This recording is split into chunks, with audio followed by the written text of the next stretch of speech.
Hey guys, Stealth here. I get a lot of decks and a lot of deck review codes for people who are asking me to review their deck, but rarely do I get a deck that is so well analyzed as the one that Karel Doorman sent in. Now, by the name, I suspect that he's a fellow Dutchie, and he really wrote a small essay on this deck. So we're basically going to go through his motivation of setting up this deck to show you how his mentality works, how he's thinking about this thing, and I hope that you'll take away some very useful points from this. Starting in logistics, we have two command cards. He has one command infantry and an MI-17, and 7 command recon or command jeeps.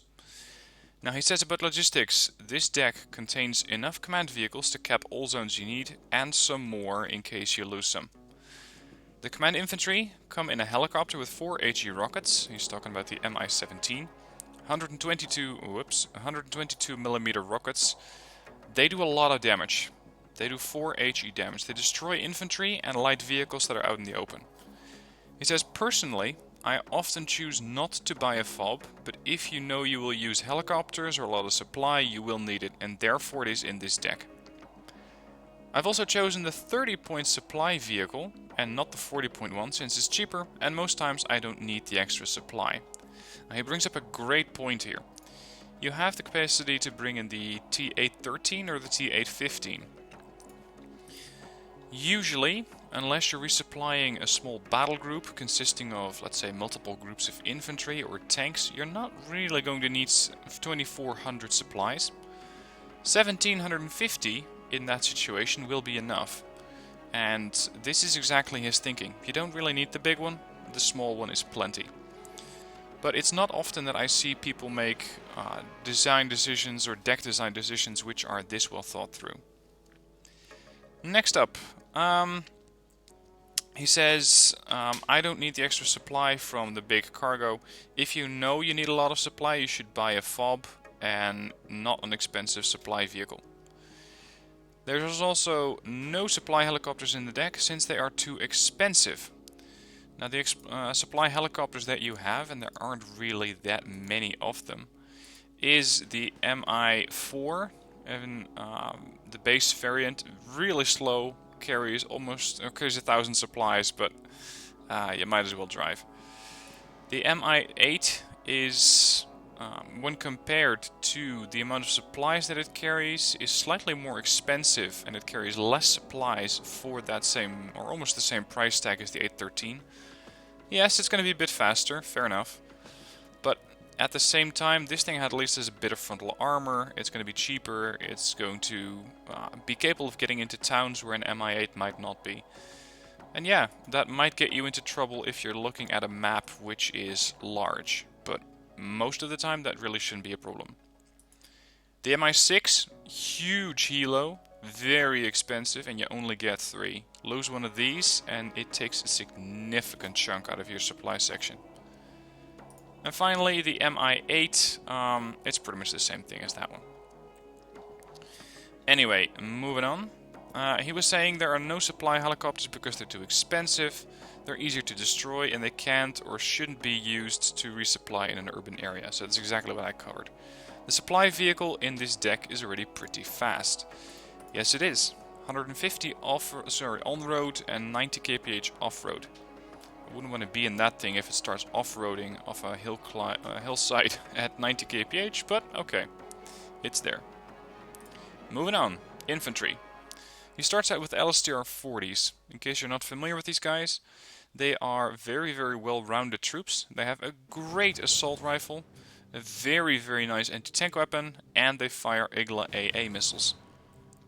If you're playing Blue 4 mostly, these are pretty much the improved variant of the SAS for Red 4. And that's exactly what Karel Doorman went with. He says LSTR 40s are great against all vehicles and they one-shot all targets with 10 or less armor. They also have the next best assault rifle in the game, with 60% accuracy and 533 rounds a minute. Yep, I have seen this group chew other infantry up, and that other infantry was using both a machine gun, a battle rifle, and an LSW or a light support weapon. Now he says that these things can one-shot anything that has 10 armor or less. I'd say you could go even further. I'd say you could go up to 14 armor or less. Because the way that the armor penetration works, if you're not familiar with it, armor penetration works across a model where you fire this at the armor, and let's say that a unit has 10 points of armor. This thing is then reduced to 14 points of damage, and that transfers over to the hit points of the vehicle. So let's say you're firing at a tank that has 20 points of armor. You're going to negate 20 points, which means that you leave 4 points of armor penetration behind, and that's going to be doing direct damage to the vehicle itself. Anyway, he says the LSTR-40s are great at defending crucial positions, like a bridge, or if positioned in an urban area or a forest. The Motorschützen are really cost effective against infantry, and he has 2 cards of these. Their RPG should kill all lightly armored vehicles with at most 2 rounds. And the Motorschützen 90 are there for heavier targets, but due to the short range of their RPG, they should probably only be used in forests or dense urban areas. So don't get these guys out in the open. And he's right. The Motorschützen in the base variant, the 1975 variant, have 700 meter range. These one only have 525, but their armor penetration jumps by 10 points, and their accuracy improves by 10%. So they are really, really nice at destroying enemy vehicles. But you're paying for them. These guys are not quite as spammable as these, so pick wisely. Or actually, looking at it, he has these at lower veterancy. Yeah, these guys are veteran, these guys are hardened, and considering that the price of their transport is the same, or actually these guys are slightly more expensive. Sorry, no, I'm completely confused here. This is 35 points per unit, this is 25 points per unit plus transport. Anyway, the 10-point transports they come in, the BMP ones, these guys. They are also really good fire supports. Well, that's debatable. I don't find them that good. They do 2 HE, they do 12 armor penetration if they hit at 35% accuracy, and I find that more often than not they just get blown up right away by a tank. And he says, in my eyes they're only really costing me 5 points since you need a transport anyway, and the machine guns mounted on most transports are not that great anyway. So what he's saying here is that you could go for a standard transport, and some of the base transports are only going to cost you 5 points, such as this one. Big, bulky, ugly, and only carries a machine gun. So you might as well pay 5 points extra, is his reasoning, and get the BMP-1, which has a far superior gun to the SPW-50PK. Again, very, very well thought through design decision here. Anyway, he says, however, you should not fast move your transports into the enemy or grab all your infantry and transports and put them on attack move, since transports will arrive first and then get destroyed. The 90s variant, so these guys, they come in a different transport. They have autocannons, and these can be really helpful in destroying enemy transports, but they can also be switched out for the BMP-1. So that's the same version that he's using here. This one is better at suppressing infantry, I've found. It just fires faster, does more damage, and even as it has less accuracy, that doesn't really matter. Because at a high rate of fire, it's basically going to negate itself. Anyway, it's not that much to say about the concourse, other than put them into towns and kill tanks. Yeah, that's basically what these guys are here for. I notice that he does not have any kind of AA infantry in here, but it seems that he's working with a lot of Motorschützen. I don't think that I would use all 44 of them personally, and this is the first time that I'm going to start making a change to this deck, because I don't see myself going through 28 cards or 28 units of Motorschützen and 16 Motorschützen 90. And personally, if I was defending a town, I would like to have some sort of AA defense there as well, other than having to rely on my LSTRs purely for that role. And the Grom infantry would be really nice to do that job for me. So I'm going to delete one card of Motorschützen, and again, if I find myself lacking, I can always switch back later. 1 card of Grom. Let's throw in 5 of these, and for me that rounds out the infantry section slightly better than what he has set up. Moving on, supports. He says, I have 3 Tors. You might want to switch 3 Tors for 5 if you find you lose a lot of them, but with the right macro it should be enough. And he's talking about, of course, this vehicle. I believe this is the only vehicle that fires its missiles upright, or that it at least carries its missiles upright. The other ones almost without fault have their missiles diagonally, like for example this one. Anyway, the Tor does 7 HE damage, and he says it also combines very, very well with 4 HE missiles from the LSTR-40s, the guys that we just saw here. They have... come on. Oh right, I selected that. They have 4 HE damage on their missile. So if you combine that with the 7 HE missile from a Flakcom Tor, you're already at 11 points of HE damage, and since most planes only have 10 HE damage or 10 hit points, you should be able to kill them. But not only the Flakcom Tor combines well with the LSTRs, they also combine very well with the Sopol, which has again the Grom, 4 HE, or this thing could stun it or damage it a little bit, so that the missile from the Flakcom might finish it off, or the other way around. He says the last slot, actually he also has these guys, doesn't specifically mention them. Probably they are there as an alternative to the Sopol. They have slightly inferior range, they're also a bit cheaper. Their accuracy is slightly better, but they don't carry any missiles. And he says the final thing, the mortars. They have mortars for fire support. There are no heavy artillery units since they are expensive, and mortars do the same job at stunning the enemy infantry.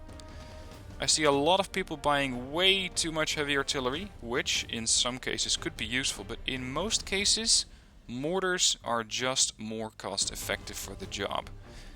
Absolutely. I agree completely. Many people buy a lot of heavy artillery, and we're talking, for example, about the SFL HB. You could go for other heavy artillery, some by the RM7, you just fire that blindly. It doesn't really get you anything. It just gets you a very high price point at 100 or 130, and it usually won't get you that many kills, or especially if you're attacking, it's not going to fire fast enough, whereas a group of mortars can do that job perfectly. And Karel Doorman actually goes on about this. He says, usually you don't need your artillery to kill the enemy, but just to stun them, so your infantry can kill them more easily. As panicked infantry does around 90% less damage than calm infantry. Now, I'm not exactly sure about the stats there. I haven't precisely done the math on that, nor have I looked into the Excel sheets, but I'll take his word for it. I agree with his setup here. I hadn't actually considered the combination of the Flakcom Tor with the Sopol, or the Flakcom Tor with the LSTRs, and currently even the Groms, by the way. And I gotta say, it makes really good sense to look at it that way. I just never considered it. I just usually go, oh, I need a long-range AA unit like the Flakcom Cub M. It still does 9 HE power damage, but that means that I will need something to finish it off with. He, however, makes a very conscious design decision. He says, no, this thing has 7 HE. That means in order to finish off an aircraft, I'm going to need to give it just that little extra nudge of about 3 to 4 HE damage. And yes, of course, there are exceptions. Some of these things will go down instantly to a missile from the Flakcom, and others will need more, as for example the A-10 is slightly armored. Moving on to tanks. He says the Moderna is the best tank Eastern Bloc has to offer. Probably. Let's compare that to the Twardy, and you're going to see pretty much the same stats. But what I personally always really like about the Moderna is that autocannon. Because most tanks are only defending itself against infantry with machine guns, and this autocannon is going to be a nasty surprise for any kind of infantry unit that decides to go near it to try and get an anti-tank weapon hit on it. So, he says the Moderna is the best tank Eastern Bloc has to offer. The Wilk, that's his support tank. The Wilk are great medium point tanks and with a fire rate of 9 rounds a minute. Both of these tanks have this high rate of fire. This thing is the 120 point version, the other one's the 85 point. And I would definitely use this thing on my flanks, this thing towards the front line to back up the full firepower of the Moderna. They don't carry any HGMs, neither of them. Sometimes you want to have them on here, but if you're using them as support tanks, I'd say don't go for them. Other stuff that's significant, the Wilk does more armor penetration and has slightly better armor than the M1 variant. And finally, he puts the Merida in there. He says the Merida is chosen for its great accuracy and armor penetration for the price, and its primary purpose should be to destroy light armor. This thing is not there to fight it out with M1A1s. Absolutely not.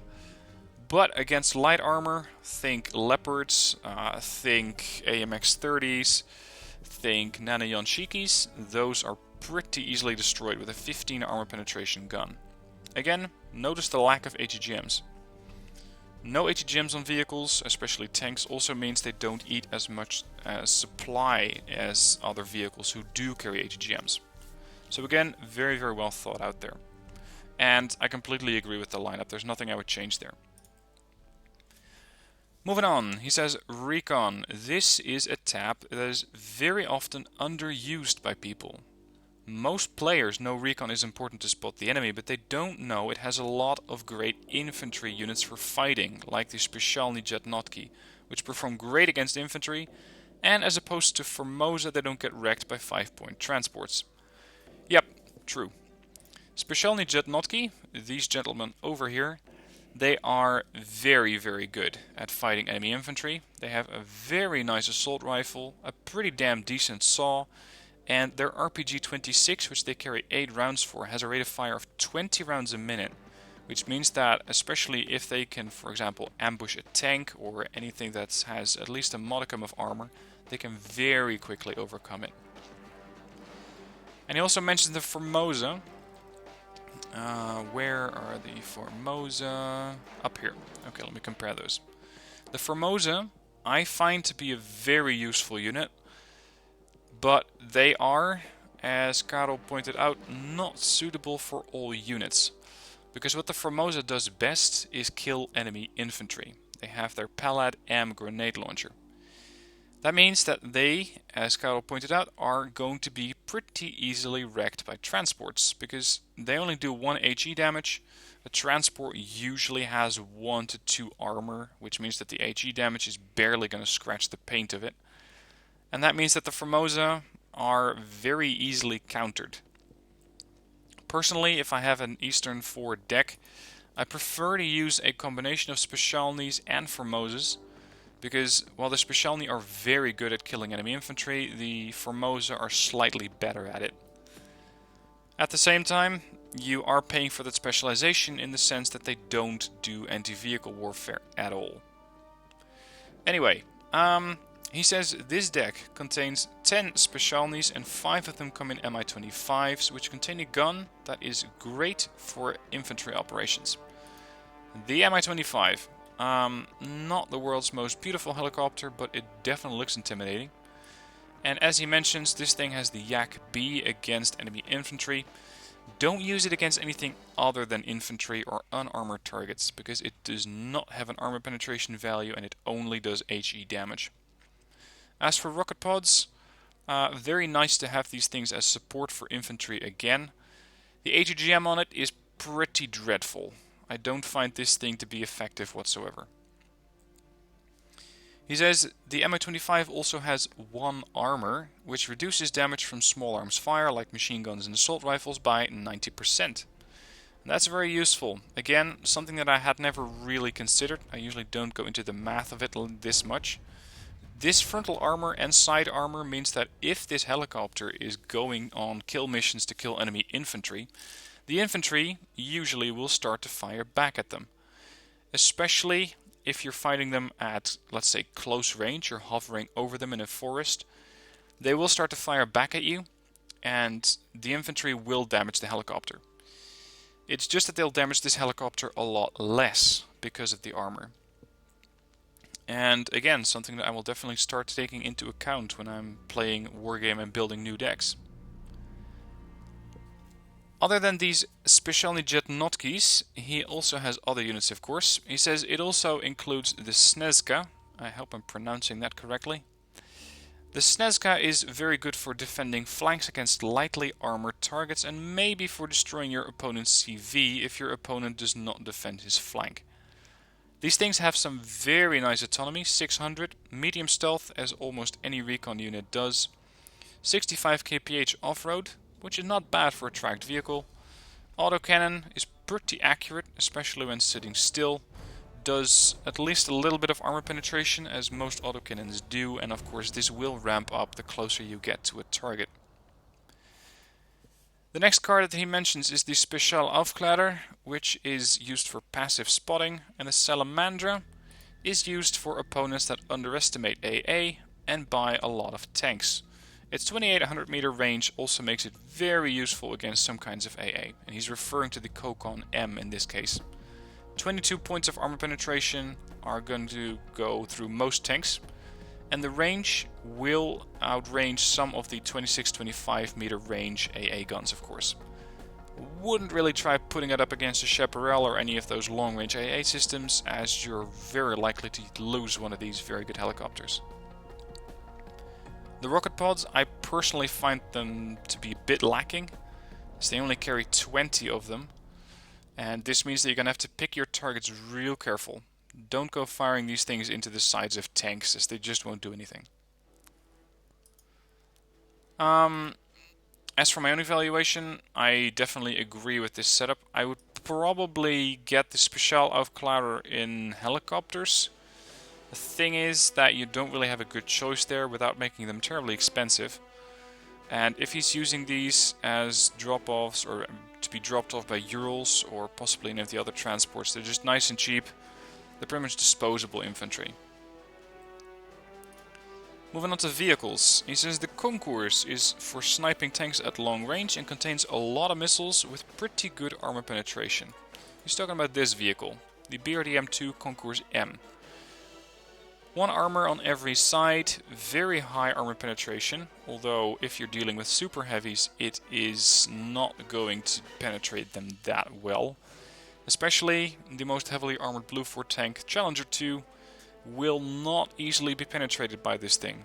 If you can get a side shot, by all means go for it, but you can start pumping your entire magazine of this 10 missile rack into the front of a Challenger 2 and you probably still won't kill it. He says they have decent speed, which means that they can fire at a tank, reverse a couple hundred meters, fire again, with the tank never coming into range. True, but that does require micromanagement. And that is something that not everyone is going to be capable of doing, not because they are incapable skill-wise, but because they're busy elsewhere. Then he says the 10-point German vehicle is for base defense. With its 1 kinetic armor penetration, I've seen it kill a lot of 25 to 30 point scout vehicles. I also occasionally buy 4 to 8 of them at the start, fast move them down the main road, kill my opponent's AA since he can't kill them fast enough to prevent it, and or is firing at other things. They are very, very old, 1957. Well, it reminds me of the GLA actually from Command & Conquer Generals, which I believe the GLA had the saying, "It still runs." Yeah, same for the FLA MG SPW 152E.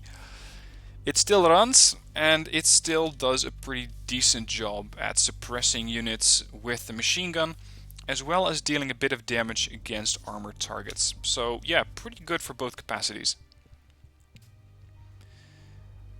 Moving on to the helicopter tab, he says I only have 1 card here of combined anti-air and anti-tank helicopter. More is not needed since most players buy enough AA. The activation points could in most cases be better spent elsewhere. I think this is a very situational choice, as I have had, especially lately with the Dodge deck, a very high success ratio with helicopters, especially the Apache Escort. 65 points, rocket pods, autocannon, it usually does a great job for me. And yeah, you gotta make sure that the enemy doesn't have a lot of AA, but when they don't, having a couple of helicopters nearby is just really, really helpful. Then again, you could say that with this one, he has anti-tank and anti-air. With the Salamandra, he has anti-tank and somewhat anti-infantry. And with the, where are you? Here, the Mi-25, he has both a Recon unit and an anti-tank unit, or anti-infantry unit. So I suppose that he has, let's say, outsourced his helicopters to different tabs. Finally, in the air tab, he says this tab contains 2 fighters with 2 fire and forget long-range missiles each. And he's talking about the MiG-29 and 913S. They're great at dealing with enemy bombers as such, but they should be used with care against most Blue 4 anti-airplanes. So the Blue 4 air superiority fighters are going to be a significant risk for these guys. The anti-tank planes will destroy all targets if both missiles hit, and the bombers chosen have great bombs. The difference between 15 and 20 HE power is more than the numbers suggest, and you can clearly see that if you compare the difference in size of the explosion. Now he has these 2 different bombers. This one is a 20 HE bomber. Very, very significant damage, huge suppression, and it will pretty much guaranteed to stun any unit that it hits. The other unit that he mentioned is the Seria 30. This thing will indeed kill a armored target, or any armored target, if both missiles hit. And that's usually the big challenge with these things, if they both hit. Because they only have a 50% accuracy, which means it's just a coin toss if they are going to hit both. But I usually look at it this way. The Challenger 2 has 24 armor frontally. If you would fire this missile at the front and it hits, even if you just get 1 hit, it would still do 30 minus 24 damage is 6 damage to hit points, which at least causes most players to retreat the damn thing to get it repaired, and because they don't want to lose a very big investment in points. So even if it doesn't kill it right away, you can still get a lot of damage done and at least temporarily pull it away from the battlefield. Sorry about those pings, I forgot to close down one of my programs. And lastly, he has a seed plane, the Su-22 M4P, which he uses as an escort for both the bombers, for both the Seria and the bomber version. He says, however, don't use the planes deep in enemy positions, since they are then likely to be shot down. And he concludes with, thank you for taking the time to read this, unless you skipped to the bottom. Well, don't worry, didn't do that. And please spread this knowledge to the ones who don't know and help make Wargame a greater game. Karel Doorman, thank you very much for sending this in. This is a really, really good overview of how to build a deck, all the design decisions that you can make. And a lot of the design considerations that you provided here is stuff that I had never even considered, such as the 7HE plus 4HE. Now, some of my subscribers might be laughing out loud saying, Jesus, how could you not have imagined that? Oh, I don't know.